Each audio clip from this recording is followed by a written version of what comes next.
We're now standing in the alleyway and we're looking at their 4-bin DW blend system. And then they've got trace bin down at the far end down there with the pallet hopper over top, hold a ton bag, and then you can see their concrete block control room there, electrical room.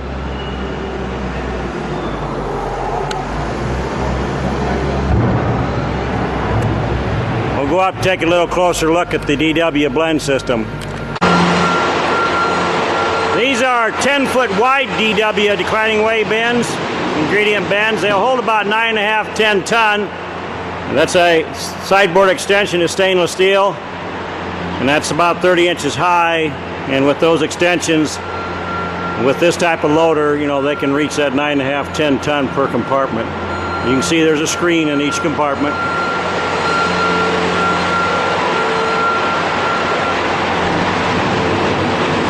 Good easy target to hit.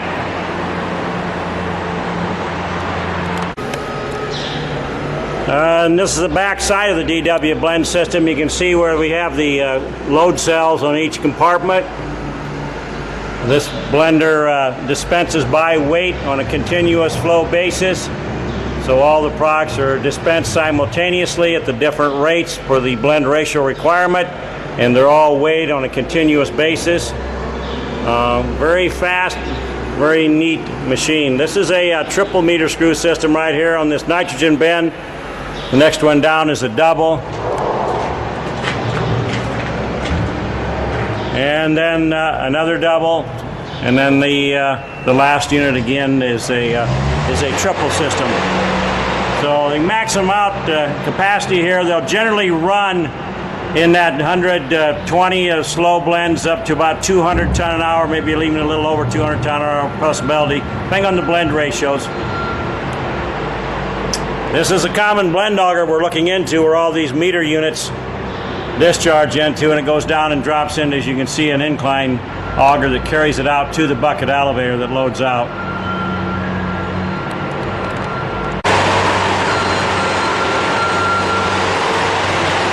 This is the cat loader that they generally use to feed the blender.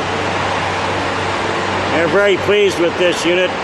Hauls about 3,000, 3,500 pounds in a bucket, and they're able to keep up here with the blend system at that manner. 906 cat. We've stepped in the office here. We're taking a look at the DW panel. Here you can see the DAP, how many pounds they have in the particular batch they've got set right now. Bin number 1 is 14,259 pounds. Cal-Sol bin 2, 6,500 pounds. 10,933 in the potash and 18,230 in the urea. And then you can see the lights on the left over there, the green lights that are lit up. That's the ones they've selected to run for the particular mix. And when they go in and instigate the system to start, then this total load, 25,192 down here in the bottom, automatically will calculate the time for them and stuff. So it's a pretty automated system, easy to run, just setting pounds. It calculates the total weight and sets the time automatically for you for the load cycle.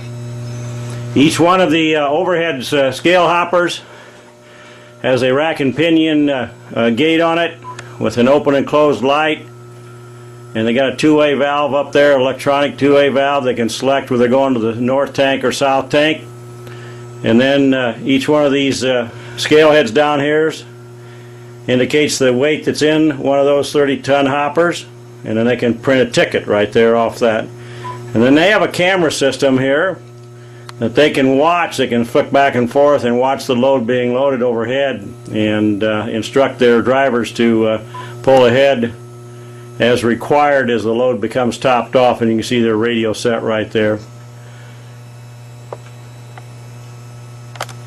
And we're now standing at the northeast corner of the building, and we're looking at the blend loadout leg supported by the leg support tower, and it goes up and has the two-way valve on it, the electronic two-way valve, and it spouts down to the two stainless steel wind shell covers over the stainless steel way hoppers, 30-ton capacity based on urea, NTEP legal scale. We'll step inside and take a look at the bottom of these and the superstructure for those holding bends. We're now inside, and this driveway, a clear driveway width of 16 feet, and the I-beam structure that holds the holding bends.